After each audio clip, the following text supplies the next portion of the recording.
Welcome to the Positive Sports Podcast. I'll be your host this evening, Ed Montana. Alongside me today, my brother from the same mother, my actual brother, my brother Alex. Alex, how you doing today? I'm doing great. Thanks for asking. But you can't be pausing like that. The people want to hear me. You need to introduce me a little quicker. I'm going to have to ask you a small favor on this show. I'm some kind of sick. But not like, I'm not real sick, but my head is super congested, mostly on this side, so I can barely hear you.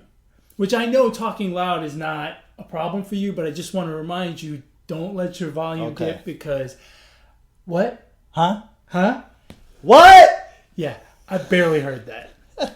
So I'm going to need you to kind of focus on the volume today. And if I get too loud, let me know.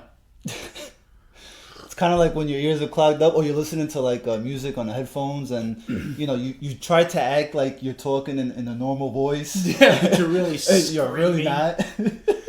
I know my kids don't care. My kids are like, sick or not sick. That's just the way he is. So, hey, I know we don't talk a lot of politics on here, but I want to talk politics today. Oh, boy. Yeah, so get ready. Grab him by the... That's no. So, I was home Saturday afternoon. Okay.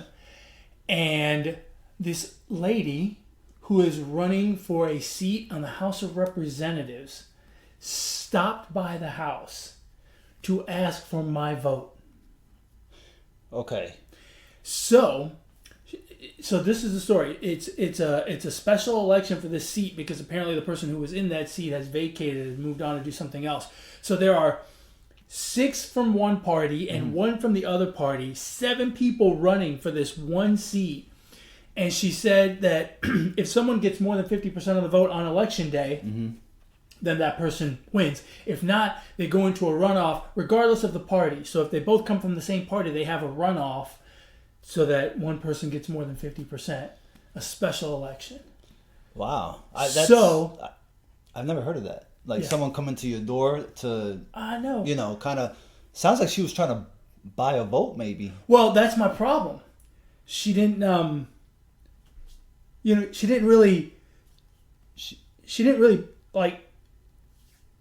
put anything right in the palm of your hand. In the palm of my hand, right? Because if I'm going to give her my vote, which is in this palm, right, I need something in this palm, right? Were you waiting for like a high five or something, or like a plate of beans or some shit? Don't come empty-handed. Winter's coming. We need to make There's some pork and beans or something, like when you come over to my house, you usually bring something. Right. I don't invite you very often. It's usually for some kind of event. You bring some. This shit came empty-handed. Wow. What kind of shit is that? How does she expect to get any votes? That's a political violation. I mean, she's no politician then if she's not bribing you. She's not a politician? If she's not bribing. That's a good point. Maybe she's not a politician. Maybe she's an imposter. What the hell? But I've never heard of that. Like someone, that's running. I've heard of people campaigning on behalf of somebody, but I've never had like the actual candidate come to my door. Well, on a Saturday afternoon when I'm trying to watch football. I mean, that's like freaking Garrett Cole coming to your house right now, wanting your Cy Young vote. Although I'd give it to him. Although you really don't vote, but well, I'm not going to vote on election day either. But she took the chance. Actually, no. In all seriousness, I do vote. I always vote because you got to rock the vote, man. Rock the vote. Plus, if you don't vote, you don't get one of those little cute little stickers that you get to walk around with all day that say, I voted. True. So that then people can know it's your fault. Yep, it's your fault. All right, what do you want to talk about first? I mean, aside from politics. Shit. I'd say baseball because we're in the playoffs. It's heating up. We had a long game last night. I enjoyed every minute of it. Look, this is my World Series. I thought all season long, and maybe even before the season I thought this, I'm not sure. All season long I thought the Yankees and the Astros are the two best teams in baseball. With all due respect to the Dodgers, who were in the conversation all year long, but now obviously are out of the conversation. So to me, this is a World Series. I'm not saying that they're automatically going to win the World Series because anything can happen between now and 2 weeks from now when it's all said and done. But to me, this is the best series that we could have gotten in the playoffs. This is the very best series. It's unfortunate that they're both in the American League. I would have rather seen it in the World Series. But this, to me, the two best teams, 7 games going to go head-to-head. It's 1-1 right now, and quite frankly, I expect it to go back and forth until we get to a Game 7, and one team will prevail. So you're saying you're not watching the World Series? No, I'm still going to watch it because I'm a baseball junkie. But I know. But I'll be honest, I'm not going to be nearly as excited for the World Series as I am for this series. Yeah, I mean, this is probably the best two teams left standing.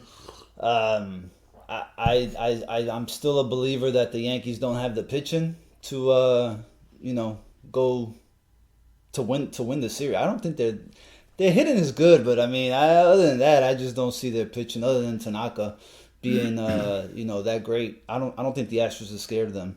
And it was great that Carlos Correa hit that home run. I think it's great for him because he's kind of had like a quiet season, I feel. Well, he's been injured a lot. And to be fair, he's only played.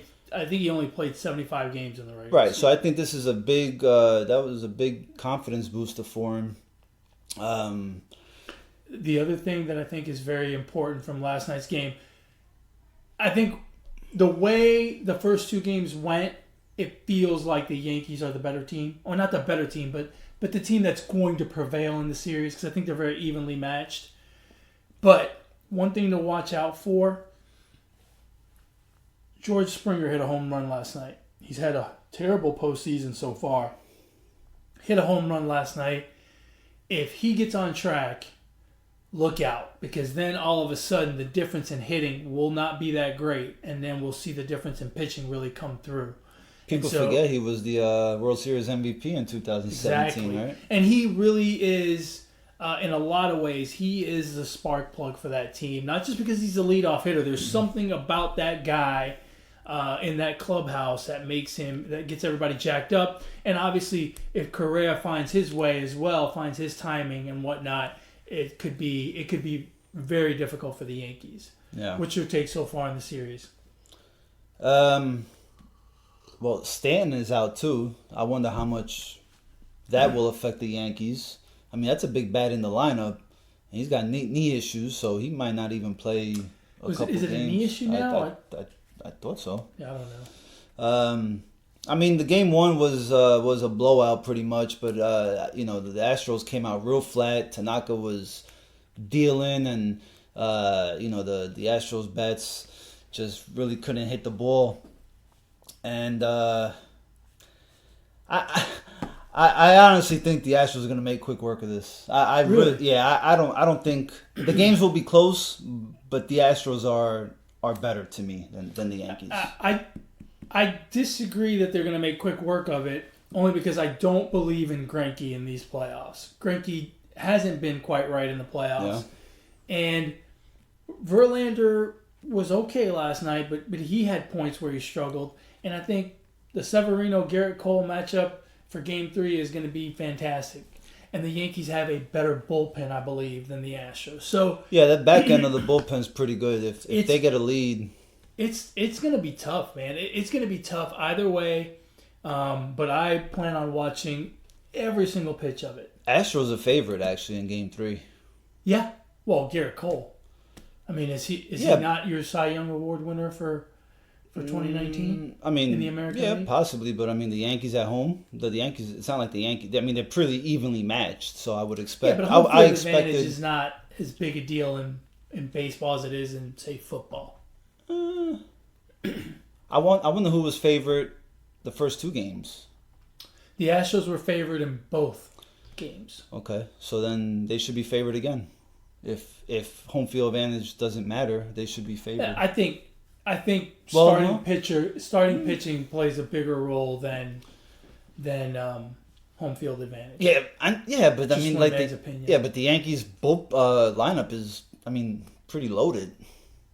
But yeah, but I think they're more loaded than the Astros lineup. yeah, but you know how the saying goes, right? Momentum is your next momentum in baseball is your next starting pitcher. A starting pitcher can change everything, obviously. Yeah. And Garrett Cole's the best right now. I mean, he has been sick this postseason. So, do you think that was a makeup call last night on Gary Sanchez in the top of the 11th inning? No. You don't think so? No, I don't believe in makeup calls. But the umpires weren't calling that outside strike. I mean, that ball was clearly outside the zone, right? So, and he clearly missed the ball. Like, that was strike. He struck out twice that at bat. So, I mean, that was a makeup call. I think the umpire knew he missed that. I don't know. They were calling. I thought last night they were calling high and outside. Yeah, but this one was like outside. I mean, it was Yeah, clearly it was a little outside bit further the zone. than most. I agree, but Sanchez clearly missed. Like swung and missed. I mean, there was no way around that. Yeah, I don't know. I think the umpire knew that and was gonna ring him up on anything. And if it was close enough, yeah. I mean, and then that one was close enough according to the strike zone on the TV. Oh, but don't get me started on that strike. That strike zone on TV is garbage. I'll say this about the umpires. I'm gonna defend the umpires real quick. I don't know if they're getting a delay call or something. They must have an earpiece. They're pretty spot on this year with calling the strike. Like, however I see it on TV and the little strike zone, they are spot on in calling balls and strikes. I mean, even if it's a little off outside of the strike zone, they call it a ball. If it's right on the black, they call it a strike. Yeah, look, well, these are obviously the best umpires baseball has. I mean, they bring out nothing but the best for these series once you get to this point. But I think that honestly, that strike zone, I would like the option of watching the game without that little box there, because I think it's bullshit. It doesn't go high enough. Altuve is the only one that has a normal strike zone on there, because all the strike zones stop at the belt. That's not the strike zone. The strike zone is up to the letters. It's probably a little difficult to see too with the camera angle that they give us behind the pitcher. We really, I don't think we get, because it's higher. It's a little higher. I don't think we get a real Yeah, accurate, maybe that's what it is. I don't know, but I see what you're saying. I think the box is bull duty. Maybe the box is there for the umpire to see. Well, the umpire can't see the box. I know. Let me guess. You think the football players on the football field can see the yellow first down line? They can't?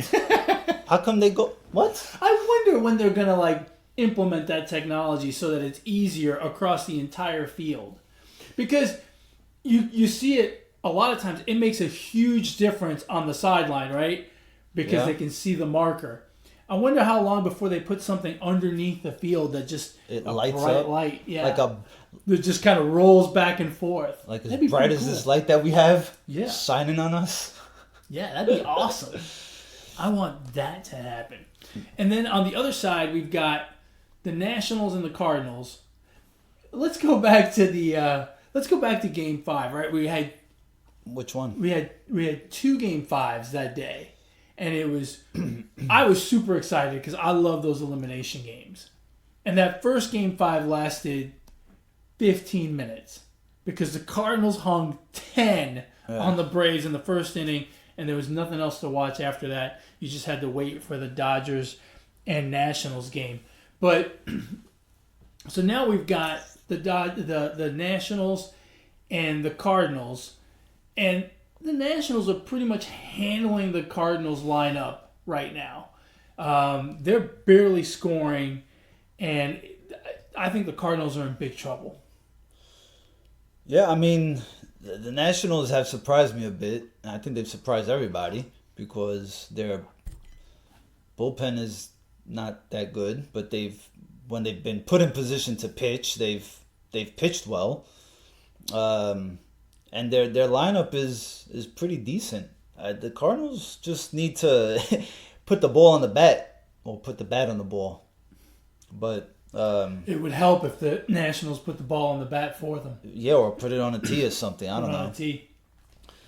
I tell you what. I mean, early in the Dodgers series, we saw Martinez employ this strategy where he's taken his 4 starters and he's paired them up so that they work together. So Scherzer, in the first series, it was Scherzer and Strasburg, where Scherzer started, and if he got into a tight situation, he brought in Strasburg in a high leverage situation to help out the bullpen. And then he's doing it with Corbin and Sanchez. I personally think it's a brilliant move. I thought it was brilliant when he did it against the Dodgers, and it's continued to look like a brilliant move. This looks like that move. This looks like one of those moves like last year when Alex Cora with the Red Sox could do no wrong, right? Like he just, every button he pushed seemed to work. And this is starting to feel that way. And it makes sense with their bullpen to do it. I think it's something that could work the rest of the series. We'll see what happens if they make it to the World Series against more formidable bats like the Astros and the Yankees. But what do you think about the move? Short term it could work for this series. I don't know. I don't like that. I like to save my starters. And I mean, at this point, trust your bullpen. I mean, why not? Yeah, but that bullpen's terrible. That's the problem. Well, I mean, then what are you gonna do when, one of the pitchers, the starters has a hiccup and you're forced to go to the bullpen? Well, he's still going to the bullpen. He's just not relying on them for 2 and 3 innings. He's only relying on them for an inning or 2. He's basically taking an inning away from the bullpen and giving it to one of his other starters to come in relief. I don't think it's something that you can do all year long, right?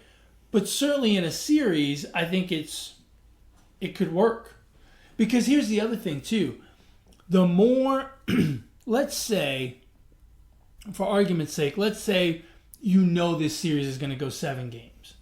Let's just say that, right? Mm-hmm. One of the disadvantages that the bullpen has in a 7-game series is everybody sees them, and maybe sees them twice, and maybe even sees them a third time. And by the very nature of the way these bullpen guys are, they throw their best stuff, boom, right from the jump, right? Because they're in for an inning. They're not going to make it through the whole lineup. Whereas a starter like a Verlander or, whoever, they know they're going to have to see this guy again. And so they work at bats knowing that they're going to see him again. Right. And then when they see him the second time, they're thinking about, well, last time I did this to him, now I'm going to try to do this to him.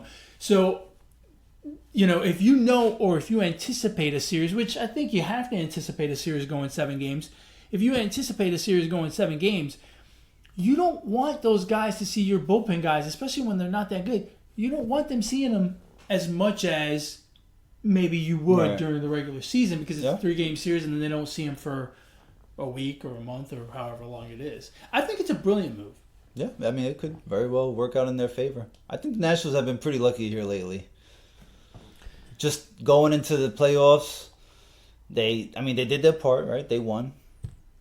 They were able to, the Mets cooled off, the Phillies cooled off, then they get a wild card game, no Yelich, the guy makes an error, and then you get freaking Kershaw, who's been a choke artist here lately, and, what's his name, Brian Roberts, or whatever, Dave Roberts. I feel bad for Kershaw. I feel like his playoff performances are just going to so overshadow how good of a pitcher he is. It's a shame. Maybe not. Just because I think he was so great at being a starting pitcher. Look, how do we think of a pitcher like Curt Schilling? We think of him as one of the most dominant pitchers ever. No. And his regular season numbers are impressive, but not the way we think about him. And we think about him the way we think about him because of what he did in the postseason. Yeah. And so it's, I just hope it doesn't work out that way for Kershaw because I think he's really good. And let's face it, he is on the other side of his career now. He's on the downslope of his career. what they asked him to do in that game against the Nationals, it was a tall order, I think. Yeah, that and Joe Kelly pitching. I mean, I don't know why the hell. So right now you're thinking the Astros and who in the World Series? The Cardinals, man. I got to roll with the punches. I mean, that's the two teams. I think the Cardinals. I think the Cardinals are going to be out in 5. I think their lineup is. It's just not. It's not firing. Something's not right. I'll tell you what. They have not hit great in this entire postseason, except for that one inning against the Braves. They better get to Strasburg really early tonight because Strasburg is a really good playoff pitcher. Yeah, I mean, he's probably the best one on that staff. He probably is. Right now, because Scherzer I still think is battling a little bit of injury. Yeah, but Scherzer always likes to pitch. He'll pitch you 6 really solid innings, but he'll give up that one big clutch home run somewhere around there. But yeah, no, Strasburg is their best pitcher right now. So Cardinals better find a way to score early on. I picked the Astros before the season started, but I'm a little bit worried about that pick. Did you bet money? No. Well, then you shouldn't be worried. Right, no, you're right. I'm really not worried when you stop and think about it. But the Yankees right now look like the better team right now. I don't think they are on paper. I don't think if they played 50 games, I think the Astros would win 26 and the Yankees 24. But I feel like right now for a week or week and a half, however long this series goes, the Yankees feel like the better team. The Astros bats have not quite been in sync here in the postseason so far. They didn't hit great against Tampa. They're not hitting great against the Yankees. They managed to steal a game last night where they left a lot of men on base, and lucky for them, Verlander and the bullpen did the job. Oh, and otherwise, what about the third base coach sending LeMahieu on that play? I don't have a problem with it. Oh, that's a horrible. There's no way you can send him there. Not even if, I mean, that ball from his angle. I don't know. I'm not there, but from the angle that they showed the audience at home, that ball didn't go far at all. I think it went far enough away that sending him was the right thing. I just don't think I don't think Correa caught his eye that he was going over there. And Correa was playing pretty far over. I think he was playing a little bit towards third base. He was in his natural position. No, it got hit to second base. That ball got hit to second base. I know. And it squirted pretty far away from Altuve. Oh. And I think it squirted far enough away that he did the right thing in sending him. I think what he didn't see or didn't notice was how quickly Correa was making the move towards that ball. Well, for one, Correa is faster than LeMahieu, and for two, that ball doesn't get out of the dirt. You got to hold the runner. You can't send him. And on that angle, it's tough. You can't send him there in that. I think you got to play it a little conservative, knowing that you have the lineup that you have. Yeah, I think you got to play it conservative at that point. I can see that, but if you recall though, and maybe his angle, at field level is a little bit different than ours. That ball pops up in the air quite a bit, so maybe he did think that Altuve missed it and it went into the outfield, and so he was. And I also lay a little bit of blame on LeMahieu because, look, it was a full count with 2 out. He should have been flying on the pitch. Not that he would have been safe anyway, but because Correa got him pretty good, but he's not that fast. I mean, he was out by a lot. Yeah, he was out by a lot. But yeah, I would assume he was running. So he was running at his. He was going. So, but he's just not that fast. I don't feel like he was going, or maybe I expected him to be faster. And if he's going harder, right? Like in my scenario, if he's going harder. Puts a little more pressure on Correa to make a good throw. Puts a little more pressure on Chirinos to catch the ball and make the tag. Things happen. Yeah. So I didn't have a huge problem with it. Certainly in the aftermath of the game, hindsight being 2020. Yeah, but I mean, if he'd have held him up, I wouldn't have had a problem with it either. I guess is my point. So who do you think? You think this goes 7? Astros and Yankees? Yeah. I think it goes 7. And ironically, I think if it goes 7, the advantage flips back to the Astros because they'll have Cole on the mound for Game 7. Yeah. And to me, Cole is just, that guy's just lights out. He's never pitched in a Game 7. Yeah, I'm just saying. But he's doing some shit, man. He's striking people out with every pitch. Yeah. He's having an amazing season, really. True that. The other thing going on over the weekend, of course, is football. Good old NFL.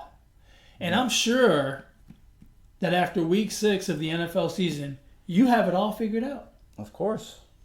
Tell me what you figured out over the first 6 weeks of the season. Because I'll tell you what I figured out. I don't have to figure anything out. It's a week-to-week league. I figured out that I have nothing figured out. My goodness. Yeah, man, that's the beauty of the NFL, man. Just don't know who's gonna win. You just don't know. It's crazy.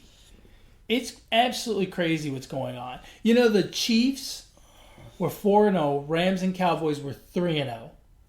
And since then, those 3 teams have gone a combined 0-8. Jeez.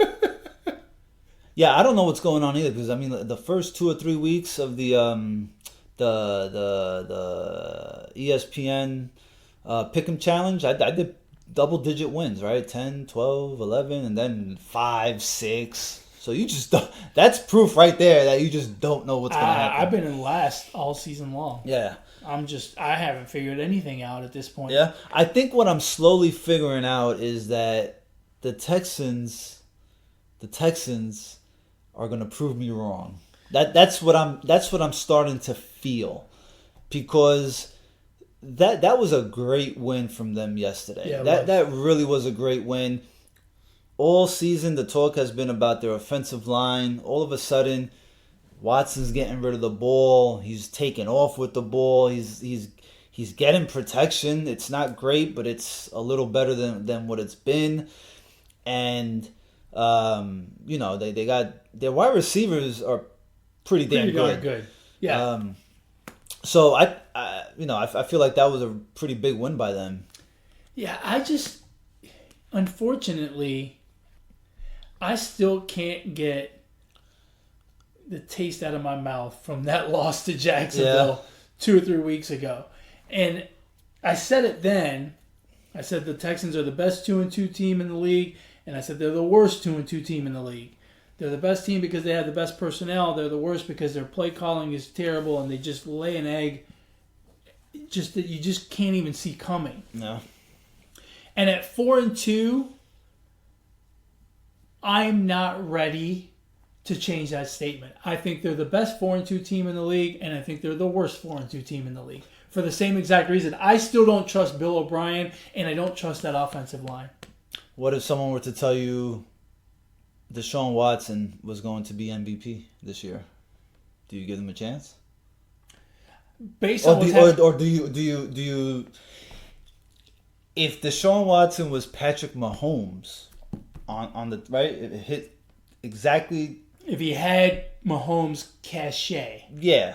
Right. Because Mahomes has a lot of cachet. Yeah, whatever. Cashews, cachet, yeah. And right, he was like MVP, right? Leader or whatever. Would that change your mind? No, because at the end of the day, part of what makes me believe in Patrick Mahomes is who's the coach? Andy Reid. Andy Reid. And part of what makes me nervous with Deshaun Watson and the Texans in general is Bill O'Brien. Bill O'Brien and Dan Quinn are the same guy. The only difference is Bill O'Brien has a little more talent and they're 4-2. But make no mistake about it, they're the same guy. And Dan Quinn's going to be out of a job. quick. Yeah. Dan Quinn may not make it till the end of the season. I'm surprised. After that egg they laid with Arizona. I'm surprised he made it this far. To be honest with you, I would have fired his ass after 28-3. Yeah. Which is the most surprising of those three teams that have not won since their undefeated starts? It's got to be the Cowboys. There's too much talent on that team. Losing to the Jets alone, that makes it the worst. I don't think the Rams are that good. I think that offense is just not what everybody, even probably me, expected it to be. And I think the Chiefs will be all right. If they have a healthy Mahomes, if he can, I don't know when their bye week is, but if he can rest up that ankle a little bit. I was going to say, is he healthy? No, I don't feel like he is. I don't think he is. And it depends on who they're on a short week and they play Denver. I mean, I would be almost tempted to say if it was somebody else, you just freaking rest him for a week. That's not an easy game either. No, Denver, it's not going to be. Denver is the best 2-4 team in the league. And I'm not going to say they're the worst 2-4 team in the league. Remember, they lost 2 games on the last drive of the game. Last second field goals. So they could very easily be 4-2. To me, the most surprising is the Rams. Remember, as bad as the loss was by the Cowboys to the Jets, the loss by the Rams to the Buccaneers was maybe even worse, right? And when your quarterback puts up a line 9 for 14 for 78 yards, I mean, that's just inexcusable. I can't think of. I just can't think of a scenario where your starting quarterback does that, and you're a team that's coming off of a Super Bowl appearance. Like it makes zero sense. They got no running game. Gurley is being a girl, and I mean they're just not that good. I'm not really surprised. They're in big trouble because that division is not easy. You got the Niners at 5-0, and the Seahawks at 5-1 right behind them. So it's not, The Seahawks caught a break. That tight end Will Disley, he's been having a good season for him. He's not going to be out for a while. It's going to be a short stint on the disabled. The Seahawks are a good football team. Yeah, and Russell Wilson is playing at a very high level. Yeah.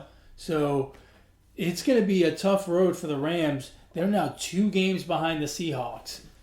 That's tough. And 2.5 behind the Niners, and the Niners have a win at hand against them. So it's going to be a tough road for them. Are the 49ers for real? Look, at 5-0, you have to say they are. And it's hard to figure them out because you don't have a large sample size with Jimmy Garoppolo because he was injured last year.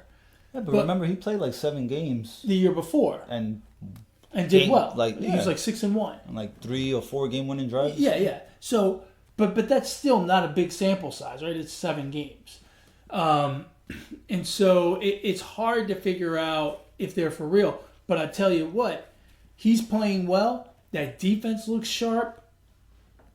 Yeah, I think they're for real. I think it's, I'm to the point right now where I'm ready to dismiss the Rams as a serious contender for that division, and I think it's going to come down to the Niners and the Seahawks. Yeah, I'm going to wait to say anything about the 49ers. 5-0 is a very nice start, but I'm not. I'll wait until they've played a good offense, like a real good offense. Then, they play the Saints, they play the Ravens, they play the Packers. That will be, I think, a good test for the Niners. I just don't think they've played a team with a great offense yet. The other team that I'm interested in your thoughts on, the Eagles. The Eagles are 3-3. That division is kind of weird in general, right? You got the Eagles and the Cowboys at 3-3. I think they're head and shoulders the most talented two teams in that division. But, the Giants are right behind at 2-4. Washington got a win, but it was against Miami, so I'm not going to place any stock in that. But the Eagles look like they're just in a rut. It doesn't seem like anything is falling their way, and they just look like they're stuck in neutral. Yeah, I'm not too worried about the Eagles. I'm really not. I think Wentz is getting the short end of the stick here with the receivers. It feels like the receivers have short hands because they can't catch a freaking ball. They're dinosaurs and T-Rexes, as Ed is demonstrating right Alligator now. arms. Yeah. I mean, I can't reach out and catch this ball. I think the Eagles will be fine. I'm not too worried about them. When you have a quarterback like Wentz, listen, if their biggest problem is receivers not catching footballs, that can be fixed at any time. The Cowboys, on the other hand, they have internal issues where Garrett is on the sideline, and the players are coming and he's wanting to give high fives and they're going right past him. That's an internal issue. There's a motivation issue there, that right? That is spilling over into the playing field. And apparently now he's calling the plays. I think the first 2 weeks, the guy Kellen Moore, the offensive coordinator, was calling the plays. So they have There's issues. a little more turmoil there. I think I agree with you. It's a shame too because that 3-0 start, they look good. I know it was against easier opponents, but they look like maybe they were going to do something, and now they're at 3-3, and they look like the team I thought they were going to be last year, 8-8. And look, the Giants, if they put on their freaking big boy pants, they could compete. If Daniel Jones takes his head out of his ass just for a little bit, not force the ball. I mean, one game back, that's nothing. That's not bad because I think the Eagles are the best team in that division, but I don't think right now they're not like head and shoulders above everybody else. Yeah. Maybe head and shoulders above the Redskins. I don't think they're that much better than the Giants are, but they're better than them. And they're not that much better than the Cowboys, but they're better than them. Yeah, I said it before the season started. I thought they were the most talented team in the league, in that division. But I'm just waiting to see it because at this point we really haven't seen it. And next week will be a real interesting matchup because you got the Eagles playing the Cowboys. And I love what what's his name, Doug Peterson came out and said today. He said we're going to go to Dallas and we're going to win. Yeah, I mean, and yes, I don't expect him to say we're going to go to Dallas and put up an egg. No, but the fact that he came out and said that is the type of coach that Dallas wishes Jason Garrett was. Well, and what he's doing is he's taking, all of a sudden today, no one is talking about the fact that Kirk Cousins hung 38 on them. Right. No one's talking about Zach Brown running his mouth before the game and then not wanting to talk about it after the game, which, in my opinion, real bitch move. All of a sudden, no one's talking about them being 3-3. No one's talking about the receivers. Now, the only thing we're talking about today is Doug Peterson said they're going to beat the Cowboys. That's bulletin board material. What are the Cowboys? How are the Cowboys going to respond? Blah, blah, blah. And I think it's a genius move on his part to take some of that pressure off of his team because there's a lot of negatives to talk about with the Eagles, but no one's going to talk about it now. Everyone's going to talk about the positives. That's right. Or the controversy of his statement. Yeah. Did he guarantee it like Joe Namath? He should. I guarantee it. Go Pete Rose and bet on the Eagles. Here's my question. When you guarantee it, what does that mean? Like, are you going to give people their money back? Their money back. So, like, if I go to Vegas and I put down $20 on the Eagles money line and they lose, he guaranteed it. Is he going to give my $20 back? No, that's your dumbass fault for listening to him. The whole guarantee thing sounds kind of silly to me. For letting Doug Peterson hype you up. Hey, so is anyone left on the Browns bandwagon? Anyone? Are there any Cleveland fans out there? Hello. Dude, testing 1, 2. Ed doesn't hear very well. We need you to speak up a little louder. Browns fans, where are you? What? Huh? Tweet. Yeah, you know what? It's almost to the point where I feel bad for them. I really do, because it's really not their fault. It's It's the media's fault. It's the media's fault. They got overhyped by one acquisition.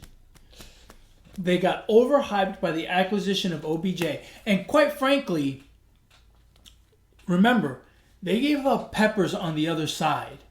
That was a big deal. Yeah. So whereas people think, oh, we got Odell Beckham, it wasn't a free agency thing. It was a trade. You gave away a good piece.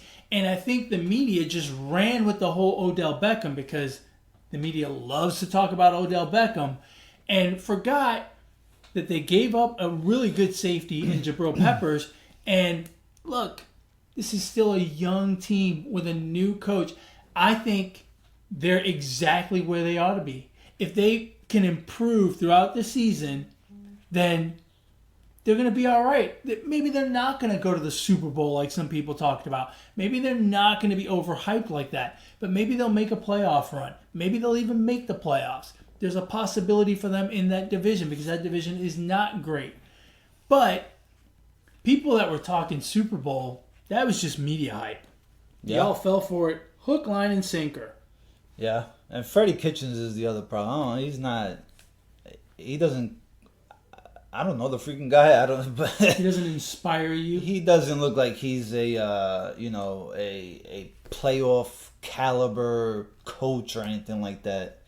I think Baker Mayfield can be good, but he's not there yet. No, he needs a little more season. I would take... Just like Daniel Jones. I would take Tebow over Baker Mayfield. That's right. For one season, maybe. For the long haul, probably not. Maybe. I still find it amazing that Tebow and Kaepernick can't get a job in the NFL. Well, I find it...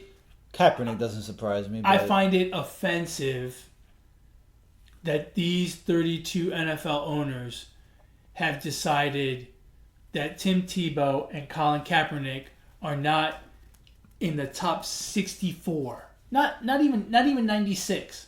Just starting quarterback and backup. That they're not in the top 64 men on this planet that can play quarterback. I find it insulting in different ways, right? The Kaepernick thing, I think, is... And actually... Maybe teams don't want that distraction. That I was just going to say, they're not insulting in a different way. They're insulting in the same way. Neither one of those guys is wanted because they bring undue attention to their franchise. Because the minute Sam Darnold throws an interception, if Kaepernick's his backup, people are going to start chanting for Kaepernick. The minute Lamar Jackson throws an interception, people are going to be chanting for Tim Tebow. And they don't want that distraction. And I think it's a shame because those guys both, I feel both of those guys deserve to be in the NFL. And quite frankly, I like both guys in terms of what they do on a football field. I don't care what their political views are or social views are. On the field, I like watching both of them play. Yeah, but I mean, I think they kind of brought this upon themselves by making it public and going out there and speaking about it, and the teams don't want to deal with it, and I can't say I blame them too much. I don't blame the teams. I mean, whatever. I mean, I'm not missing them. Like, it's not like if Mike Vick was, or I don't know. It's not like if it was Tom Brady or somebody. I mean, it's Kaepernick and Tebow. I mean, Kaepernick is a slightly better quarterback than Tim Tebow. Man, Tebow plays two sports. I'm not missing him. Tebow's making no... he's making no effort to get back in the NFL, so I have less of a problem with him not being in there. But Kaepernick's still working out and contacting teams. And well, you can go play with Vince McMahon in the XFL. He hate me. Can't wait to break down the XFL. That's what his jersey would say. Yeah. He hate me. Or they hate me.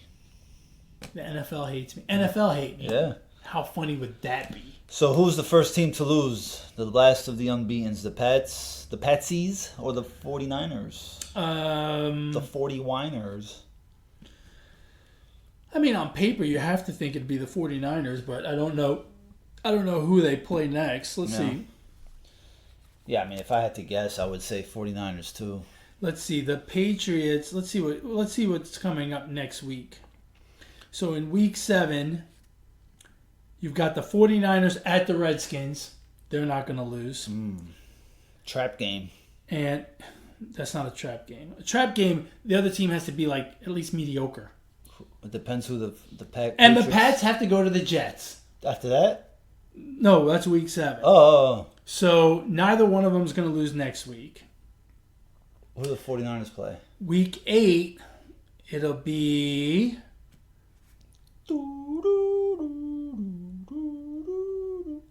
The Panthers go to San Francisco. Oh, that's a trap. See? That's a trap game to me, Yeah, right? that At could be a trap home, game. and the Panthers are not bad. And the Browns go to the Patriots.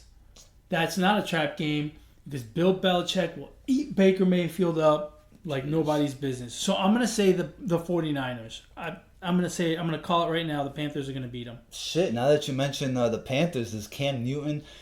If Cam Newton is ready to play by, say, week 11, and they are, what's the Panthers' record? 4-2. Let's say they are 3 more wins. They are 7-4. Do you bring in Cam Newton? Yeah. Really? If he's healthy. Yeah, If that's what I'm he's saying. 100% Right, healthy. that's what I'm saying. Yes. He's still the best quarterback that team has. Now, the Patriots are going to lose the How do week you after think- that. They go to Baltimore. So, it could be the Patriots first because they'll lose in Baltimore. If the Niners can get by Carolina, the next week they play Arizona. Baltimore can't beat the Patriots for nothing. Well, they're a decent team. 4-2. Yeah, they're decent. Decent will beat the Patriots. Look, it's a long season. It's hard to go 16-0. So, No, it's not. it's only happened twice. Well, actually, it's only happened once. The other team went 14-0 in the regular season. They eventually made it to 16-0 and 17-0, but True. What else you got? I have nothing else. That's it? I have nothing.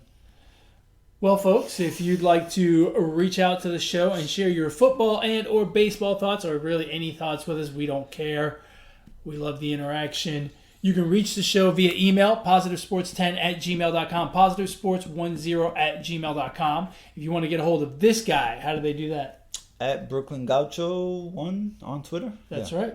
something like that. And on Twitter, you can reach me as well at eMontana21. Do you have a shout out? Nah. No shout out. We do this show every week. I don't have a shout out, man. There's nobody to shout out. Who did something great? I can't even think. I don't have Not a even shout the out. Redskins who held on No, I'm to not. win a hard-fought 17-16 No, I'm not victory over shouting the them out Dolphins. for now becoming the second pick in the draft. The Dolphins are on their way.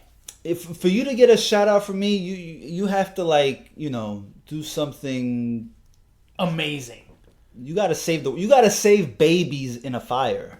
You got to go to the moon and back. You have to bench press a car. You have to do something that no man has ever done before. Lick his asshole.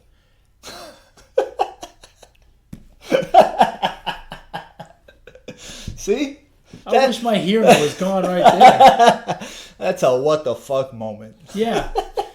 No, he's got to do something that never in the history of man has been done before, which is why my shout out I know where you're going. goes to Eliud Kipchoge, the greatest marathoner living today, on Saturday in Vienna, Austria, in a special event, not a sanctioned marathon. Wait, where was this? Vienna, Austria. Oh.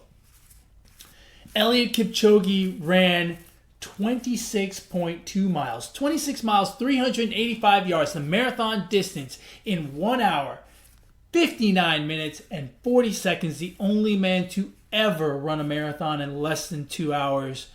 Absolutely incredible endeavor. Just amazing to watch. It wasn't in Chicago? I thought it was the Chicago guy. No, the Chicago Marathon was on Sunday. And that is a normal sanctioned event, which brings me to my second shout out, which goes to Bridget Kosegei. I hope I'm saying that right. She won the women's marathon in Chicago on Sunday in a new world record time of 2:14.04. She bested the women's marathon record by 1 minute and 20 seconds. So hats off to her as well. A really a big weekend in running. For those of you that are fans of running, it was a big deal. The two obviously the special marathon that Eliud Kipchoge ran, and also the Chicago Marathon yesterday. Also, a couple weeks ago we had a very high-profile coach get banned for 4 years. Nike shut down his project, the Oregon project that's called. There are a lot of people, a lot of elite athletes from his team competing in Chicago. So it was just there was a lot of buzz in the running world this weekend, which I know maybe most people don't keep up with. Obviously, I do, being a runner. But it was an interesting weekend. But hats off to Eliud Kipchoge and Bridget Kosgei. I hope I'm saying that right. I'm probably not, but butcher her name, why don't you? But just fantastic efforts. Really amazing what they did. 4:34 a mile for 26 miles. It's just insane. Just insane. To keep your legs moving that fast, it's just crazy. It's absolutely crazy. And the Bridget Kosgei lady, she had pacers. They went out at a ridiculous pace. Like, they went out at 2:13 pace. And she basically said, I'm going to run fast, and I'm going to run fast for as long as I can. I'm going to hold on if I have to. And she ended up running pretty even splits, 107 on the front and then like 107.04 on the back, which just incredible that she just put herself out there on not the easiest course in the world, and broke the world record. That's pretty cool. It's pretty amazing. With that, we've come to the end of episode 96 of the Positive Sports Podcast. Famous 96? Oh, I can't think of it. I can't think of one. Some defensive end from 1970, Purple Eaters. The Purple People Eaters? We didn't talk about the Vikings. The Vikings, they just needed, that one little, turbulence to shape up, to put up some points. And after the first couple of weeks, they've played well. Yeah. So, no famous 96. Sorry if you wore number 96. I apologize that we did not remember you, but I don't. You just must have not been good enough. I'm damn near 50. That's my excuse. As always, folks, catch us on YouTube, Podbean, iTunes, Google Play, whatever floats your boat, however you consume your podcasts. Catch us on there. And as always, folks, ignore the negativity. Be the positivity. Peace.